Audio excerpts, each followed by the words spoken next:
Hello, I'm Terrence McNally, and welcome to another newly recorded episode of Freeform, a world that just might work. I'll be speaking today with independent investigative journalist Brad Friedman, host and producer of the daily BRADcast, based at KPFK in LA, and podcast at bradblog.com. But first, after a 3-year hiatus with the election of Donald Trump, I could not resist exploring the path forward in new interviews, and this is the 29th such. Paul Hawken on climate change, Naomi Klein on No is Not Enough, David K. Johnston on the daily dirty work of the Trump administration, etc. The show streams weekly on the Progressive Voices Network on TuneIn, and podcasts are available anytime, anywhere on iTunes, Podomatic.com, and at my site, terrencemcnally.net. And let me offer you a few websites for information on how to participate in resistance to the Trump agenda and work toward the healthy, just future we all need. Indivisibleguide.com, that's one word, indivisibleguide.com. That's probably the most national organized. I think there's like 5,000 local groups. OurRevolution.com, the group that grew out of the Bernie Sanders campaign. That's one word, Our Revolution. MoveOn.org and CourageCampaign.org, both one word, Move On and Courage Campaign. Move On and Courage Campaign are similar in that they have been for years primarily digital organizing tools, but are coordinating since the election more closely with grassroots organizations on the ground. Move On nationally and Courage Campaign within the state of California. And then two kind of specific ones. One is 5 Calls. That's the number 5 and the word calls, 5calls.org, which will tell you timely calls that you can make to your representatives about issues that are up that day. And Town Hall Project, one word, townhallproject.com, which tells you when your representatives are going to be holding meetings with the constituents in your local area so that you can attend. Now to today's guest.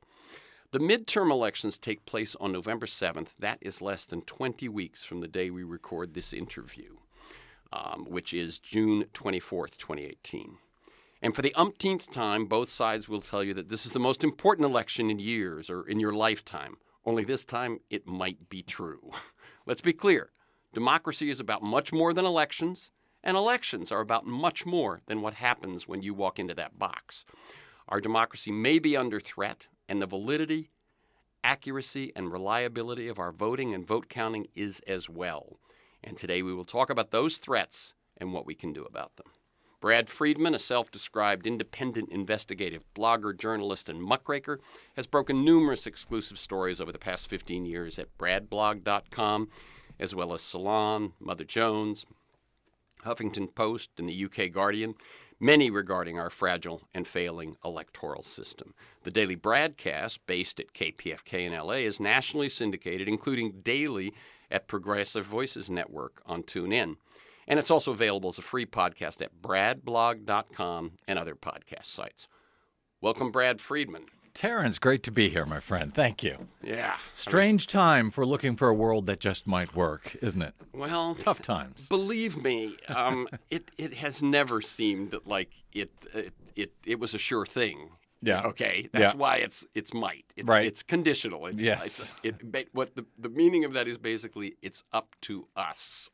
More conditional now than ever, more difficult to fight for than ever, and more important that we fight for it than ever. Absolutely. Yeah. Absolutely. As I said, we're recording this for listeners on June 24th. So, as I always do in my interviews, you know, I do this thing where I take the full hour.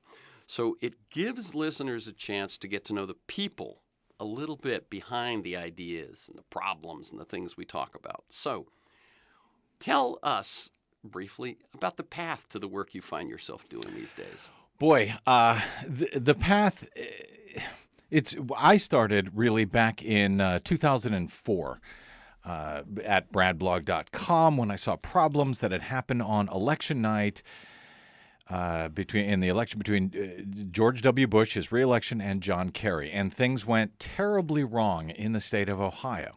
And when I was trying to remember whether it had started after the 2000 election, which was its own catastrophe, or 2004, but it wasn't until 2004. Well, I had already been looking. I think, everyone was looking after what happened in 2000. But we thought we learned a lesson from 2000. We thought 2004 things were going to be much better. There wasn't going to be a concern. And then things went south in 2004. And what was so troubling about it was the media didn't care to look at those problems. Unlike 2000, when there was a lot of focus on it. 2004, it just this was a normal one. And we, along with Harvey Wasserman and Bob Fitrakis and so on, know that is not the case. Well, yeah. I mean, they regard, there's a few hiccups, glitches, snags, and snafus. Those are still the words they use now. And a few long lines, maybe. Yeah, maybe a problem. The last vote was cast at something like 3 a.m., at Kenyon College in Ohio. But other than that, just snags and snafus. Now, the fact is, back in 2004, had 6 votes been registered for John Kerry in each precinct rather than for George W. Bush, John Kerry would have become the president. That's pretty close. Now, is that 6 votes? Is that just in Ohio? Just in Ohio. Okay. Just in that one state alone. So, to me, that seems kind of close. But in 2004, the media were like, well, this is several thousand votes. This is 11,000 votes. This isn't close like what we saw in Florida where it was just a few hundred votes. 537. Yeah, exactly. So they just moved on. They didn't care. They didn't care despite all of the, I think the word is irregularities that we described them as, right? But there was one after another, and it revealed serious problems with our voting system itself, and serious problems as far as what do you do when there is a problem, when there is a question about an election? How does the public make sure that the results are being tabulated and reported accurately? And what I found in 2004 was that there was really no way to do that, and that the system was set up to prevent the public from finding out that that the results were correct. Now, here we are all of these years later.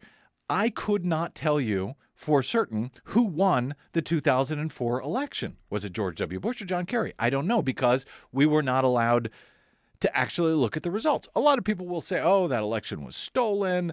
Other people will say everything was fine. But in the media, they'll say it was fine. They won't look at it. But the fact is, we don't know. That's right. To me, that's a problem. Yes. In other words, it isn't about what side you come out on. Yeah. It's that we should be able to know what the case was. Right. I want to go back a little further, Brad, so that you obviously had a life before that election.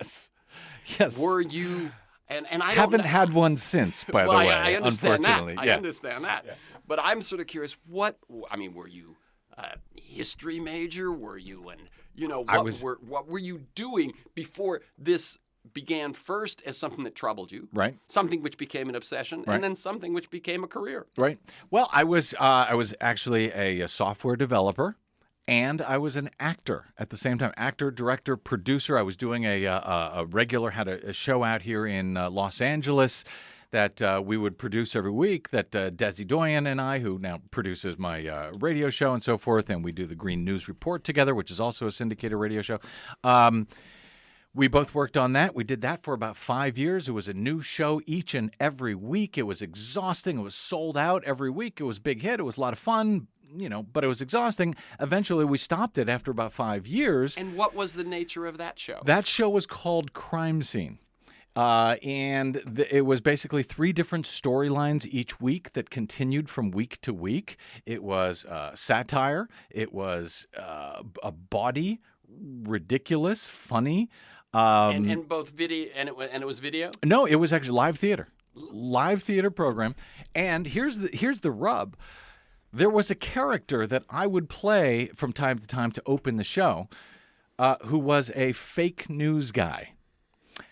It's somewhat like a Stephen Colbert sort of character, his original character, who's sort of a right-winger who thought he was very clever, but in fact he was really stupid. Yeah, I played that character. And this was before Colbert. Sure. Right, so when he came out, I was sort of like, hey, Colbert is stealing my act. The reason I mention it is because now that I'm an actual news guy, I can report to you that there is a disturbingly thin line between being a fake news guy and a real news guy.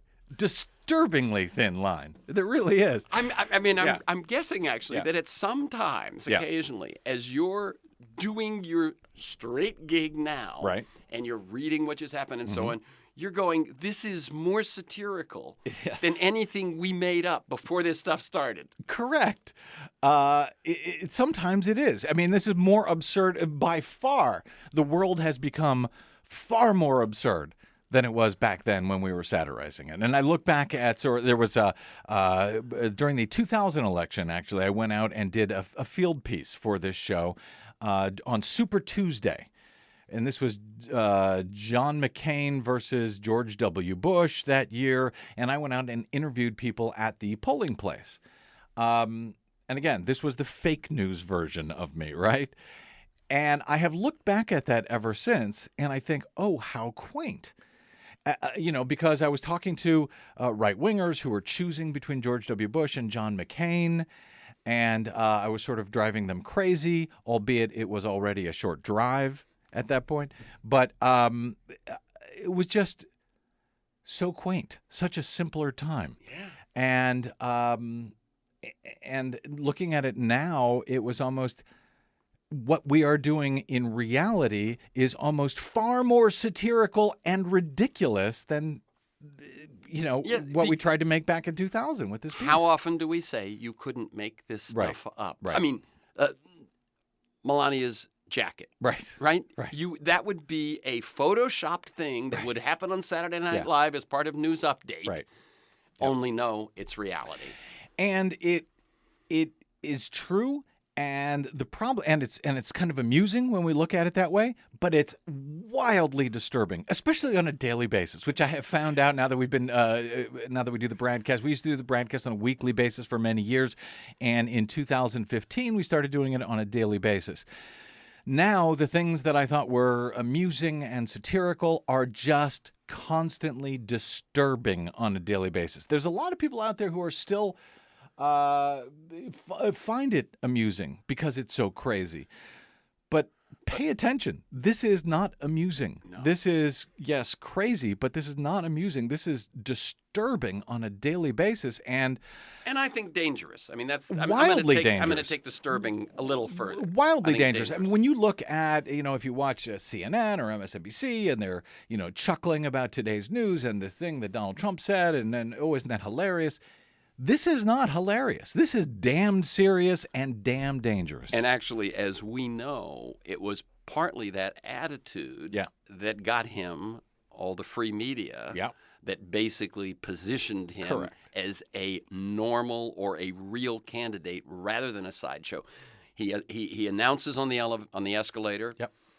People like CNN say it's a sideshow, but by treating it the way they did, they actually, I think, had a great deal to do with making it real. I would think for people who hear you normally to find out that you were doing that other thing, then did they overlap? I mean, when you got actually, I stopped doing that other show. I had been doing it for about 5 years, and it was called Crime Scene, by the way, at our friends Sacred Fools Theater, which is still producing great stuff. So I stopped and had a much-needed rest for a few months because I was just exhausted after doing that for 5 years. But then I started to realize I need to do something. I was previously I was writing madly on a daily basis, a weekly basis, and suddenly I needed to do something. And Desi Doyen, again, said at the time, well, why don't you start a blog? And I said, well, what is a blog? Remember, this is back 2004 or so, right? One thing she said is it's a lot easier than a weekly show. Yes, I had no idea. I had no idea I was going to be doing a radio show of any type. But yeah, that was just, you like writing things, so why don't you do a blog and then you can get it out of your system on a daily basis. And that's how it started. It started as just something to write about, pictures of my cat, silly stuff. And then once we got into 2004 and we saw what happened, and I realized, you know what? The media are not doing their job. This is going to be left to people to citizens like me at the time. And luckily, blogging was upsurging at that time. Just starting, and so the people did start doing anything. How did you decide, or what led you to focus, if you will, on the voting system. I mean, obviously that's the first thing that you started writing about. But how did you end up saying that, broadly speaking, is your lane? It actually wasn't the first thing I started writing about. It was the first thing that people Responded that to. some people noticed. Yeah, actually, in the run up to the election, I had a pretty big story because I noticed that the White House had scrubbed.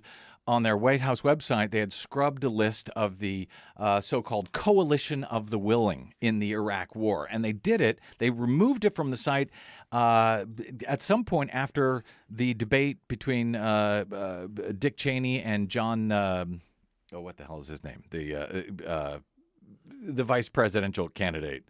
John Kerry and... Edwards. Thank John you. Edwards. John Edwards. That's the kind when of you think about it, was the first one doing a populist pitch. Yeah, he was. And at the time, he was very popular. To Americas. Yes. And but Dick Cheney turned on John Edwards in that debate. And because John Edwards said, that the U.S. is making the greatest sacrifice in this Iraq war. And Dick Cheney was furious. He said, how dare you? How dare you dismiss the sacrifices made by those in the coalition of the willing? And I said, well, And he mentioned especially those in Iraq. And I thought to myself, well, I don't remember Iraq being part of the coalition of the willing, the one that attacked Iraq. So I said, well, who makes up the coalition of the willing, according to Dick Cheney in the White House at the time, because it was a moving target. So I went to the White House and I found they had a link to the coalition of the willing, but the page was gone. They didn't want, they knew he overshot there with that comment, so that was gone. And then I started to notice all of this other stuff that the White House had just made go away. That was in violation at the time, and still is, of the Presidential Records Act of 1975. That's right. And so I started to point this stuff out. They had removed, troubling little videos with George W. Bush saying he doesn't think that much about Osama bin Laden. That had been removed from the website. So I started reporting that. That got a lot of attention. AP, Washington Post picked it up. They started asking the White House about these things. So one thing is you're beginning to see the power of a blog. No doubt. Of a guy just sitting in his room typing. But when you ask, how was I drawn to these things? Essentially, it was then and now me filling vacuums that need filling, covering stories that aren't being covered that seems as if they should be. So that was a pretty big story, the White House website scrubbing scandal, as I called it at the time. And now, daily practice in the Trump administration. Making stuff go away. Yeah. As a matter of fact, at the EPA, at every department. And correct. So on. Yeah. Changing the definitions of the missions of departments. Exactly. Back then, when I brought this up, and then it was picked up by the media and AP and corporate media and so forth, and they pressed the White House on it, they ended up restoring terabytes of information to the website on the week of that election back in 2004. So I take some joy in knowing that I made the White House, the George W. Bush White House, keep themselves busy for the last week of that election in any event. And then everything went south in Ohio with many curious questions, to say the least. And again, it was a place that the media did not seem to be doing their job. Right. So I fill vacuums, essentially. Right. So in other words, even if you look at what you consider your mission now, yeah. It's not necessarily specifically about the voting system and so on. It's just that it's one of those gaps that you have a lot of contacts in, you have a lot of knowledge and a lot of experience in. I do now, yes, 15 years later. So I still cover that a great deal, but there's a lot of other things. I was going to say, but for someone who hasn't found your show and is going to find it, it's not all that. No. In the last week, what have been some of the stories you've covered outside of the voting, voter suppression, all that? Well, for example, over the past week, we've been having this so-called crisis that Donald Trump created concerning parent-child separation at the border, right? Immigration issue. And a lot of folks have been very upset about that, seeing the pictures, justifiably so. But at the same time, in that same week, Jeff Sessions announced that the U.S. would no longer accept women and children and so forth who are making asylum claims for domestic violence and domestic abuse and gang violence. This changes 30 years of American policy when it comes to asylum, and Jeff Sessions just sort of announced that's what he was going to do. Well, he can't really do that. Not by himself, not in that way, not contravening all of these years of agreements, court orders, and everything else. And yet he's trying to do that. Now, everybody is sort of obsessed, again, understandably, with the immediate concern of children being ripped away from their parents. But this is a really big issue that is going to affect tens of thousands of people who come here fleeing horrific violence in their home country, horrific violence in their own house. In this case, it was a woman who had been beaten by her husband. This is the case that Jeff Sessions decided to unilaterally overturn. She had been beaten by her husband, abused sexually, emotionally, physically.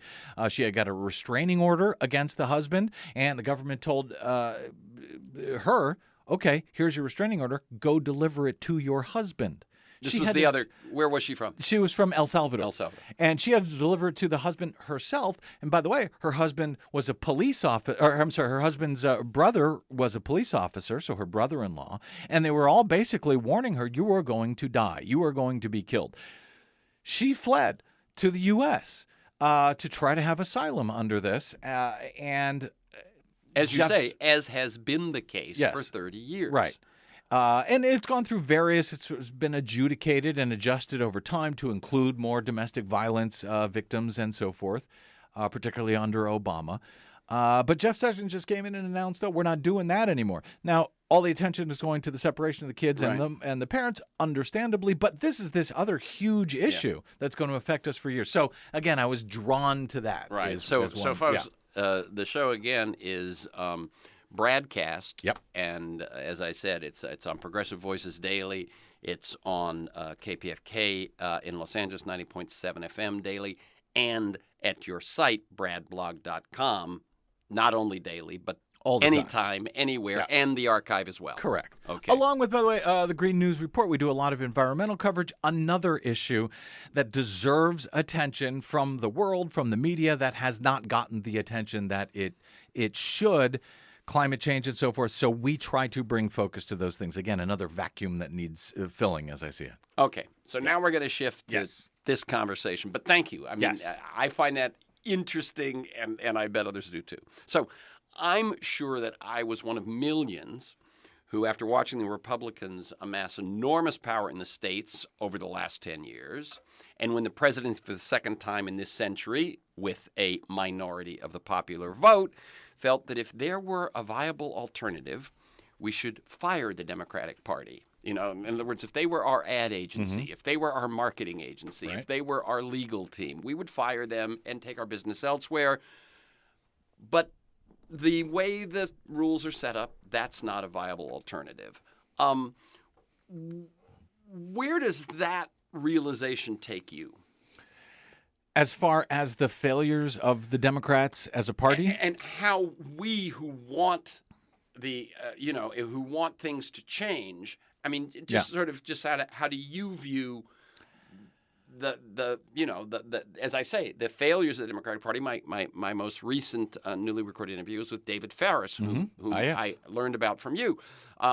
His book, It's Time to Fight Dirty, that the Democrats my position is they owe it to the country to play harder, tougher than they do, because they get trounced by the Republicans time and again. So it's just sort of when I'm just saying I know when that happened, one of my initial feelings was California should secede. I got over that one, and one of the others was if there were an alternative, I'd go with it, but there isn't. So what? I mean, I'm just curious how you sit with that. I want to say there isn't, but there could be, certainly. Parties do spring up from time to time. Independent candidates do win from time to time, or third-party candidates do win from time to time. But we have to deal with the hand that we are dealt basically in each and every election. Now, one of the things that I tried to do, because I fight for election integrity and election transparency, I will go to bat for candidates and voters, supporters of those candidates, who I find abhorrent. I have gone to bat for some Tea Party candidates who are terrible, who I would never consider voting for, who I would even advocate voting against. However, their voters also deserve to know whether they won or lost an election legitimately. That's right. So when it comes to elections in that regard and election integrity, I am nonpartisan or all partisan. I support the voters. The parties have enough support, enough supporters. The voters don't have. The old ACLU model that they will defend free speech even if they hate what's being said. So that is still the case. I go to bat for voters, not for parties or anything else. That said, the stakes in this election coming up in 2018, and by the way, you said it was November 7. It's actually November 6. Is it? Yes, which means you must be one of the vote suppressors trying to trick everyone into voting the next day, Terrence McNally, the day after the election. No, in fact, it is Tuesday, November 6th, unless I'm wrong, but I'm pretty sure I'm right. That said, right. Am I right on November that? 6th. With that said, the stakes are very clear here. And I have, a lot of people who say they're furious with the Democratic Party. I understand that. I appreciate that. You know what? Until we get to November 6th, we've got various primaries around the country. Challenge the hell out of them. Thereafter, when we get to November 6, 2018, I consider this nation to be in the middle of a national emergency. Absolutely. Period. And if you would like to put the brakes on that Donald Trump national emergency, then your job is to walk in and vote for the candidate with a D next to their name. And there's a lot of terrible candidates with D's next to their name who are likely to be on the ballot this year. But if you want to put the brakes on the Trump national emergency, that's what you have to vote. That's how you have to vote this year, whether you like it or not. Now, that said, if you like what Donald Trump is doing and you want more of this chaos and havoc because you think this is good for the country or for whatever reason, then your job is to go in and vote for the candidate with the R by their name or stay home and don't vote at all. Those will all help Donald Trump. So I support your effort if you want to help Donald Trump by voting for the R or by staying home. I will fight for your right to do that.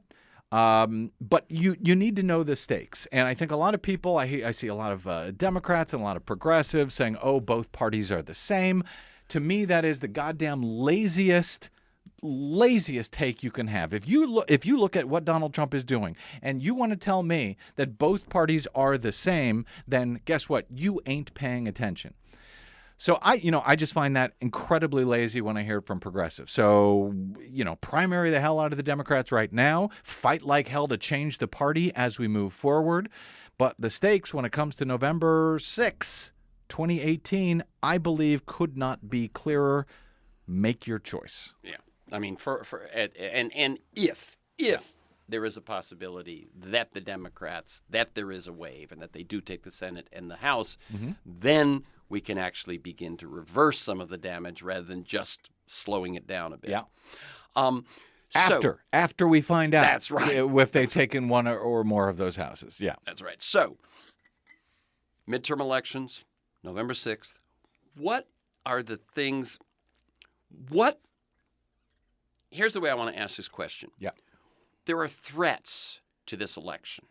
And I can just throw out, whether it's Russian interference, voter suppression through voter ID cards, bad counting, inability to recount, all of those sorts of things. What do you think are the threats that may have the greatest impact? And then which ones do we have some power to do something about? So this would sort of create a target middle where it's like, if you want to make a difference, here's where to focus. So the threats first. Unfortunately, the threats that we face in 2018 are the same threats that we have faced since 2004. And the difference is they are getting worse. And when you mention the threats from Russian interference, what is being exploited there, allegedly, by Russia is precisely the same vulnerabilities that I have been warning about have had my hair on fire about, as you know, since 2004. They have not gone away. But it is not just Russia who is a threat. It's not just China, Iran, Saudi Arabia. It is Great Britain. It is France. It is a guy sitting on his couch in Toledo, Ohio. It is the insiders who run our elections. All of them can flip an election, the results of an election, any election, in about 30 seconds' time with almost no possibility that they will ever get caught. Period.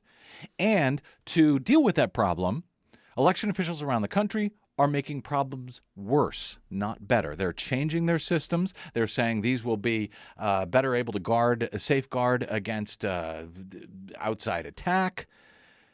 They're not telling you the truth. In fact, these systems are becoming harder to oversee rather than easier. Okay, so Yes. what you're saying is, yes, Russian interference, but the vulnerability that makes interference possible Yeah.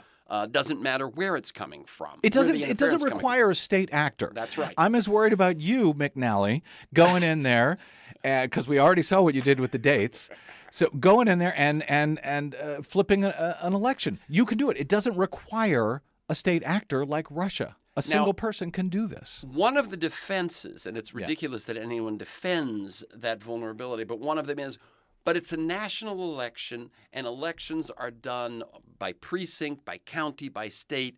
So you get where I'm going. They say no one could really do all of that. What do you say to that? That is a complete and utter lie, a total lie. And you can look at 2016. Look, what happened in 2016 had three votes. Remember, I talked about 2004 that had 6 votes gone for John Kerry instead of George W. Bush. John Kerry would have been the president. It was even closer in 2016.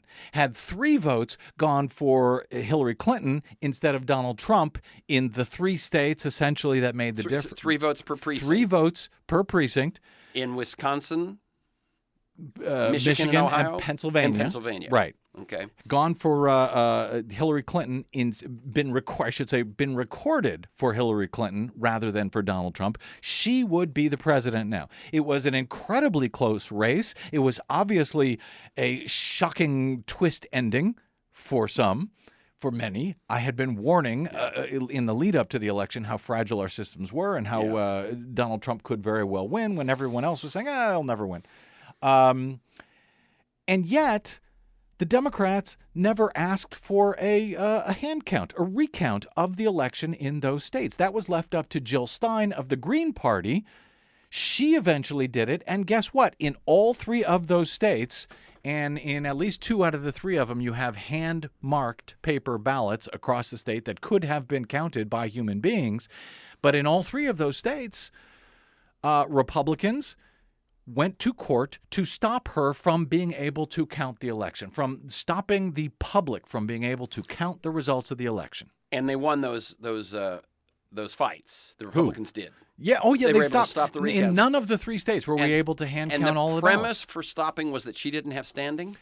It varied from state to state. She didn't have standing here. In Michigan, in Michigan, she didn't have standing. In Wisconsin, we'll let her count it, but we'll leave it up to the counties to decide whether they want to do a hand count or run the hand-marked paper ballots through the same computers that tallied them correctly or incorrectly in the first place. Who knows? They just ran them through the same machines again, so who knows? In Pennsylvania, there's almost nothing to count because they use 100% unverifiable touchscreen voting systems across most of the state, and then they refuse to examine those systems forensically to determine if there was any hacking. And it wasn't just in the post-election contests by people like Jill Stein. In the months since then, we have now learned that the Department of Homeland Security and the entire intelligence community, which tells us how Russia was trying to attack our election, this and that. Okay, if they were, have you bothered to actually look at the machines and find out if they were successful in doing so? They admitted they have never done so. They have never examined the voting systems, the voting machines, to see if there was hacking from manipulation from outside. They have never counted the actual ballots. by hand to make sure that the computers tabulated them correctly. See, I didn't know that. I know. And Most people don't. That's right. Most people don't. That's the gaps you're talking Not about. just you, yeah. Yeah. But I mean, in other words, what I've heard is, yes, there was evidence that the Russians actually got into a number, and this is just the Russians, remember. This Right. isn't Right. That's leaving out everyone else. But there was Yes. evidence the Russians had actually gotten into a number of state systems, but they didn't find evidence that they'd done anything. They didn't find evidence because they didn't look for evidence. They looked at the voter register. When you talk about the systems that they claimed that they did get in, they said those were all voter registration systems. They did not look at the actual tabulators. Jeanette Manfra, the deputy director to the Department of Homeland Security, testified to the U.S. Senate in July of 2017 that no, we never looked at those machines. We have no idea whether they were hacked, whether they were flipped, whether there was error that changed the results. You would think in the most important election in the history of the universe, with the greatest surprise ending ever, as close as it was, someone would check to make sure the results are actually correct. Nobody ever has. Okay, let me tell you, folks, this is Freeform, a world that just might work. I'm Terrence McNally. I'm speaking with investigative blogger Brad Friedman, and he's also the host and producer of the nationally syndicated daily BRADcast, based at KPFK in L.A., plays daily on Progressive Voices Network on TuneIn, and podcast at BradBlog, one word, bradblog.com. What you say, by the way, so I asked, if they say that the defense, if you will, is that there's all these isolated machines, isolated counts and everything, and so doing a national election would be tough. One thing I want to point out is that defense doesn't even apply in a midterm. Right. Because that really only applies to presidential. Yeah. Right. Yes. And it doesn't even apply there. I mean, because if you look what happened in Florida, if you look in 2000, in Ohio in 2004, all you need to do is flip one county, flip Cuyahoga County in Ohio in 2004. You have stolen the presidential race. That's right. In other words, if you are doing a good job of your pre-election intelligence, you can pick out which 8 counties in the country could probably swing a national election. We knew it was going to be Ohio in 2004. We knew it was going to be Florida in 2000. So that's all you got to do is work on one county. So very good. Very good. And then, as we say, when it's about Congress right now, then it becomes even easier. Right. Because a congressional district just isn't that big. Right. Okay. And if you have questions about the results in one of those elections, they know we have demonstrated that if you have a question, if you want to do a hand count, if you want to find out who really won, you are probably going to be stopped by parties, by statutes.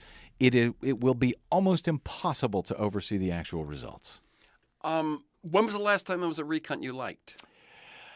Well, there have not been a lot of them ever that I have liked, but the best one, the best example was 2008 statewide recount of the Al Franken Senator Coleman race back in 2008. It was fantastic. It was very well done. It was 100% hand-marked paper ballots, and they counted every single one of them by hand publicly in this post-election hand count.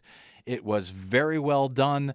It put a lie to this notion that, we have to have computer-printed ballots because nobody can read the crazy hand marks on the ballots.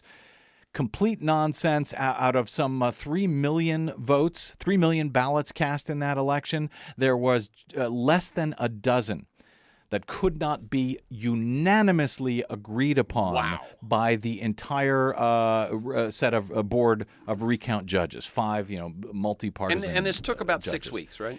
Well, it ended up going on for several months because Coleman kept going to court to make various claims. So they tried to slow walk it. They were trying to keep the Democrats from getting a supermajority as long as they possibly could, and they successfully did that. Yeah, those delays. But this was incredibly close. This was about, I think, 300-something votes out of 3 million cast. And they were able to read every one of those hand-marked paper ballots. So when you hear now, as we are, that we have to get rid of these hand-marked paper ballot systems and move to computer-printed ballots.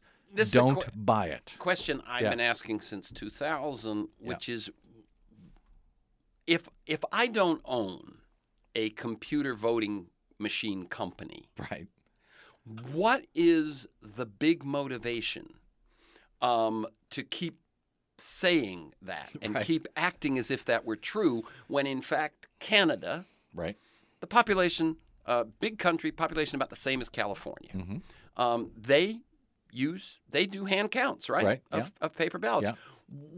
So I'm curious, what do you think drives that? Well, the least nefarious explanation is that up in Canada, the elections are simpler. They vote just for maybe for one single party on the ballot it's rather a parliamentary than system. But the fact of the matter, so we do have longer and more complicated ballots and issues, particularly here in California. So it does make election officials' lives easier to have everything automated, everything done by computer, vote on a voting machine, and it's, we have the numbers. We don't actually have to count anything. The problem is the public cannot know if those results are accurate. At least if you have a hand-marked paper ballot, as we saw in Minnesota in 2008, that Senate recount, we can go back and we can look at the results and find out if they're accurate. But presuming the chain of custody for those ballots has been preserved and so forth. But presuming all of that, we can go back and count. And so a lot of people say, well, as long as we have hand-marked paper ballots, we can go back and count if there's any question. And I would say, no, you can't, because I have some big questions about who won the 2016 election, as did Jill Stein, as did many Democrats. They were not allowed to look to find out who won. Now, so let me ask you. So one change would be that that if we had paper ballots and we counted paper ballots, hand-marked paper ballots, and there's a huge difference. Explain that one. Well, if it's hand-marked, and again, if the chain of custody is preserved, is secure, and so forth, if it's hand-marked, we can fairly reasonably know that this ballot reflects voter intent. If it is a computer-printed ballot, which is what a lot of jurisdictions are moving to, including here in Los Angeles, largest voting jurisdiction in the country, larger than some 32 states, just LA County alone, we are moving to a 100% unverifiable touchscreen voting system before the next presidential election that will print out a computer-printed version of your vote.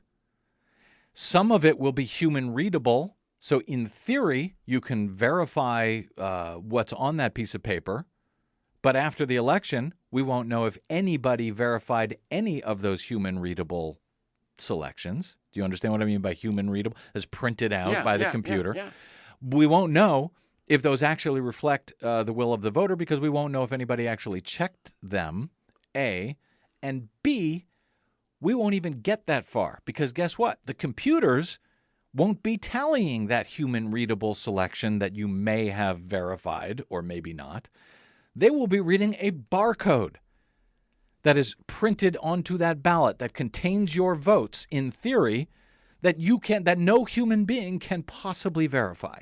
That is what will be used for the tally. Okay, so we're talking about the whole country, but let's focus for a moment on LA. Yes. Why?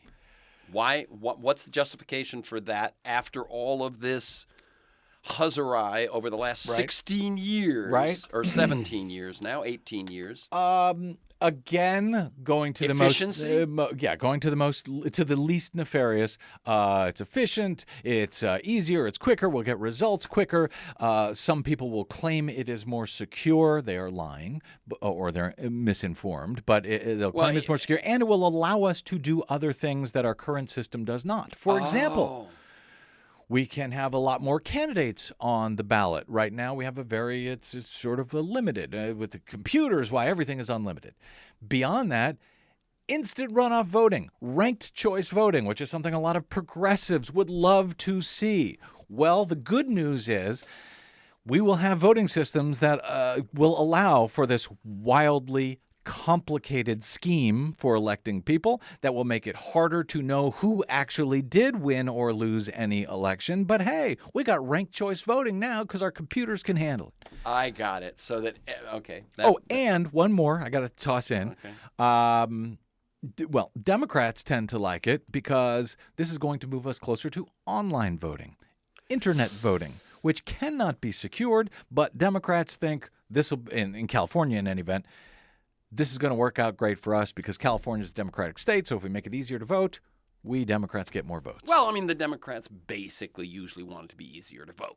I think yes, yeah, yes, they do. But the demographics. I mean, California leads. Is the vanguard. But the demographics of young and more diverse populations, the Democrats are probably right about that. But what you're saying is just wanting more people to be able to vote. If it's inaccurate, I mean, if what you gain is ease, what you're doing is you're making it easier for someone to sit at home and vote, but you're making it harder to ever know what that vote was and whether it can be counted. And these are the Democrats have been warning us for the past year or two now about how vulnerable our voting systems are to hacking and everything else, and yet they want to move to a system that is more vulnerable to hacking and everything else. And as people in Los Angeles know, but others do not, in our primary a few weeks ago, there were 118,000 voters who did not show up on the rolls because of a computer glitch. Right. The printed, and these were actually paper, the printed voter rolls, they didn't show up. We still do not know why. The Registrar Recorder of Voters, Dean Logan, will not answer my questions by email on any of this. We have no idea why 118,000 votes. They say that they cannot rule out hacking. The database could have been hacked. Who knows? Let's add more computers. And by the way, throughout the entire primary process so far in 2018, we have seen in state after state where they are moving to electronic computer poll books at the polling place. We have seen those failing as well, which means that voters cannot vote on Election Day. This is one of the greatest concerns that I have for November 6th of 2018. How often have you gone to a website and said, a website you use all the time. I'm talking about big commercial websites, and it's currently down. Right. American Airlines just had thousands of flights canceled because their computers were down. But don't worry, because the very nice man or lady who runs the county election board, she'll be able to protect from all of this manipulation, failure, power outage. What could possibly go wrong, Terrence? Well, no, again, as we pointed out, if you can pick, one important, one critical county here, one critical county there, and have their system fail for a few hours, and thus people not be able to vote at all, you can probably swing the election. What can people do at this point about 2018? Number one, of course, make sure you are registered to vote. If you're not registered to vote, make sure. How do you make sure? Well, I'm saying my guess is that it's a little different in different places, but generally, no, you're absolutely right. Well, first, just in a general sense, if you have never voted before, or if you have moved, or anything else, register to vote. A. B, if you feel you are already registered to vote because you voted in 2016 or you voted in 2012, go to your county website, your Secretary of State's website, and confirm the fact that you are still registered to vote and registered to vote in the place at the address that you think you are registered to vote. A lot of people have been disappearing from the rolls, mysteriously and otherwise. So don't count on the fact that, I voted in 2012 for Obama, so I'm sure I'll be there again this. No. And by the way, we won't go into the weeds on this one, but the courts just sided with the Ohio purge. Basically, in Ohio, I may get it slightly wrong, but if you haven't voted in one election, federal election, and And then what they will do is they have decided that if you didn't vote in one federal election, it wasn't because you didn't want to, it's because you moved. And so they send a postcard, and if you do not return that postcard, you get struck from the rolls. Now, it seemed pretty obvious that this is not going to favor democracy, and so it went all the way to the Supreme Court, and they, because the law said that you could not be purged from the rolls by not voting, Right. they said, oh, but you aren't purged from the rolls for not voting, you're purged from the rolls for not returning that postcard. And nowadays, we know that most of what we get in the mail is someone trying to either sell us something or get us to donate to something. Most of our important communications happens electronically. Most of us pay very little attention to what we get in the mail. And so to be purged because you did not return a postcard, and the Supreme Court just said that was okay. They did, yeah. So that's why you're saying check. That's just one of the reasons why I'm saying check. Because you'll say to yourself, "There's no. Of course, I'm still on the rolls. I've done nothing. Right. I haven't moved. I'm still here. Right. Check. Make sure that you are, and you can do that several times. And you can make sure your neighbors do that, and your friends do that, and your family parents, exactly, and your kids. Yes. So that's one thing you can and must do between now and Election Day. The other thing you can and should do is fight like hell to vote on a hand-marked paper ballot. Not just a paper ballot, one that's printed out by computer, but a hand-marked paper ballot. In some states, for example, on Election Day, most of Pennsylvania, most of Louisiana, most of South Carolina, you can't vote on a hand-marked paper ballot on Election Day. You got to vote on a 100% unverifiable touchscreen voting system. If you live in a state like that, can you demand? No. Well, you can try, but it won't work. But what you can do, and it's different in each state, and these laws are changing, but, for example, your only choice may be to vote with an absentee paper ballot. And vote by mail ballot. I vote absentee. I usually take it to the polling place. Good. On Election Day. Yeah.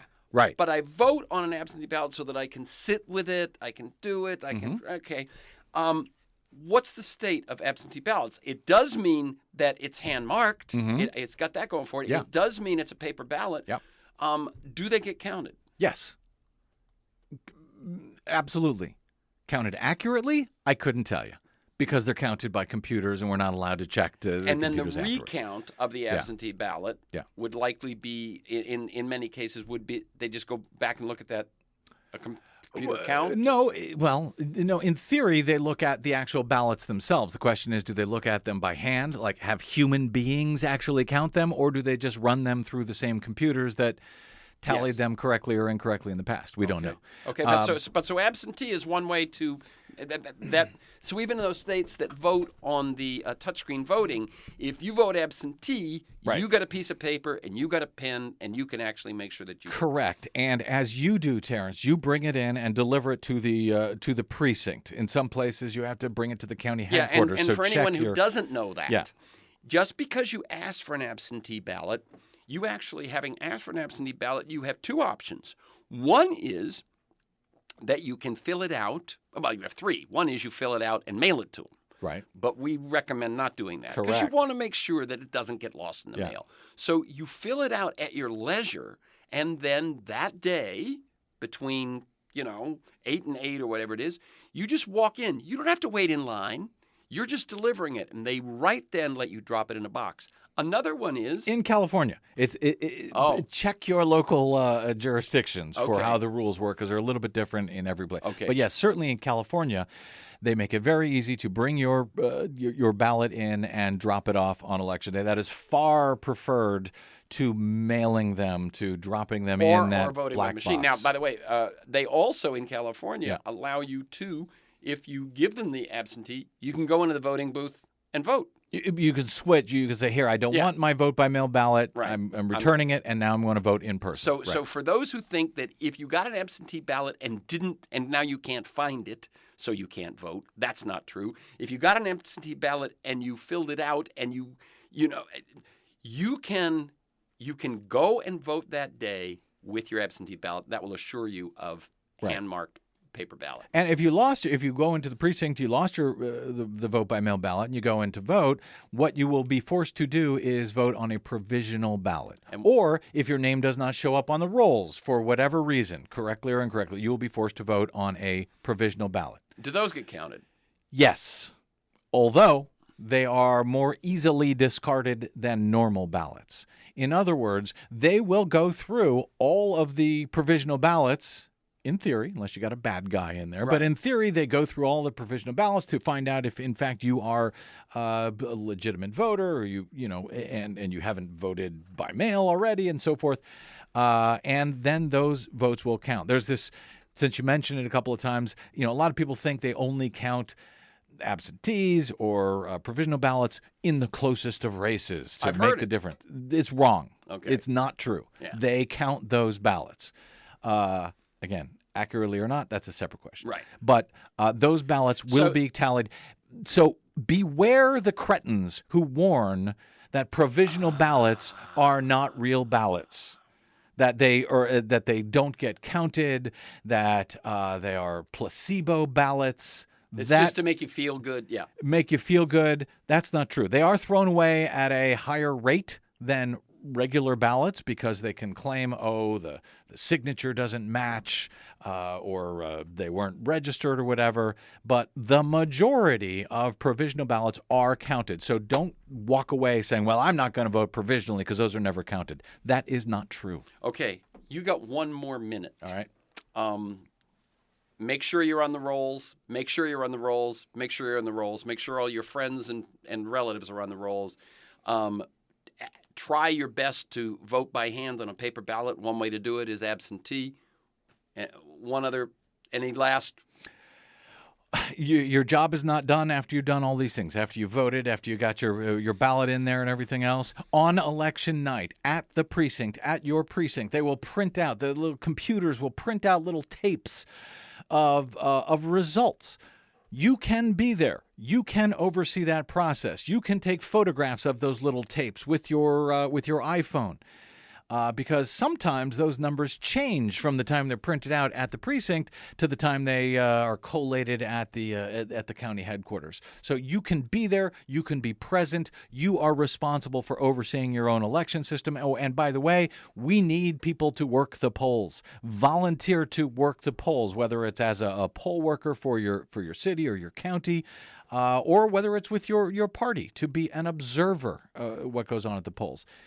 Voting is not enough. You got to participate before, during, and yes, after. Okay, we're going to leave it at that. The website to learn more and to find Brad's broadcast going back, or you hear one and you want to grab a hold of it again, is BRADblog, one word, BRADblog.com.